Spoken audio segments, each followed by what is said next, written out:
本にいながらもアメリカの教育を受けられる、英語を勉強するのではなくて英語で勉強できる大学を探していたところ、テンプル大学見つけたので興味を持って調べ始め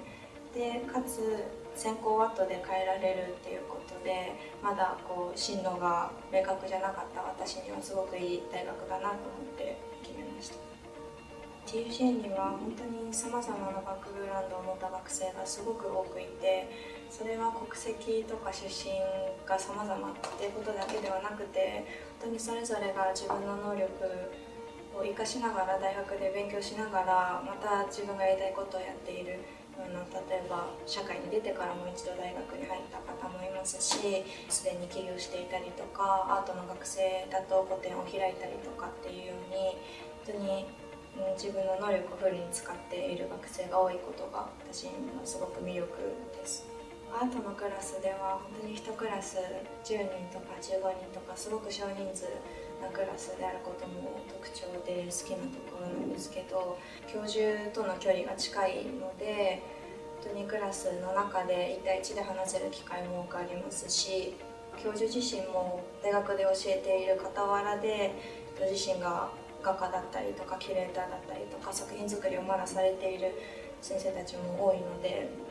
そういう面では私がこれから卒業してどういうキャリアがあるのかなとかっていうことを直接聞けるすごくいい機会なので、先生との距離感とかも大切にしています。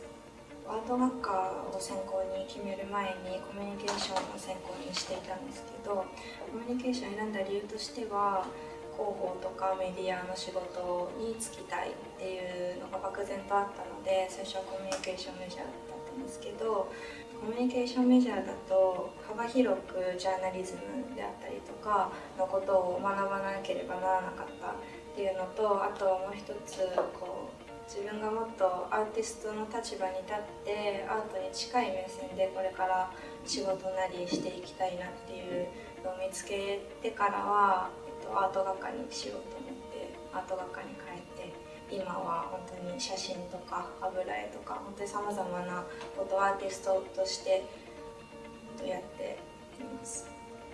卒業後は今インターンさせていただいているアパレル会社の PR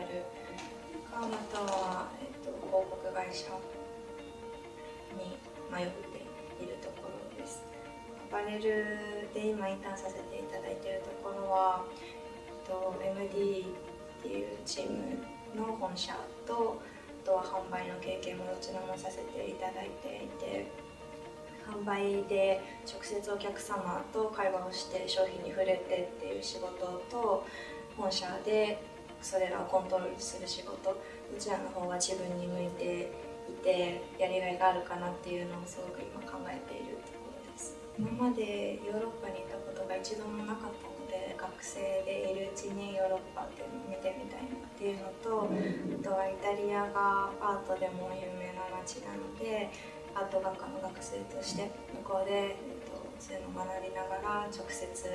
場所を訪れたりとか文化に触れながら学べるっていうのはすごくいい機会だなと思って決めました。ローマ校ではコンザベーションっていうクラス、修復のクラスを取っていて、アートヒストリーの一部なんですけど、世界遺産が多いイタリアっていう国でどういうふうにして遺産が守られてきたのか、またこれからもそうなっていくのかっていうのを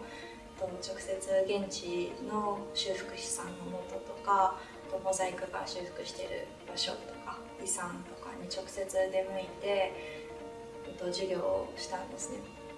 でそういう中でアートって何なんだろうとか、何で守っていかなければいけないんだろうっていうことを学べたことは、本当にアートを学ぶ私にもすごくためになりましたし、考える機会になったので良かったです。ローマ校はホームステイと寮とどちらか選べるんですけど、私はイタリアの生活を実際に体験したいと思ってホームステイを選んで、ホストが本当にかっこいい女性の方で、おばさんだったんですけどバイクにも乗ってみたいな人で、本当にイタリア人ってサバサバしていて日本人と合うなって肌で感じて、毎食夕ご飯作ってくれるホストでしたし、本当に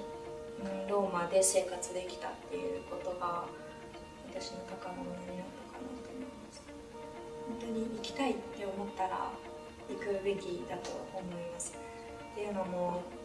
社会人になってから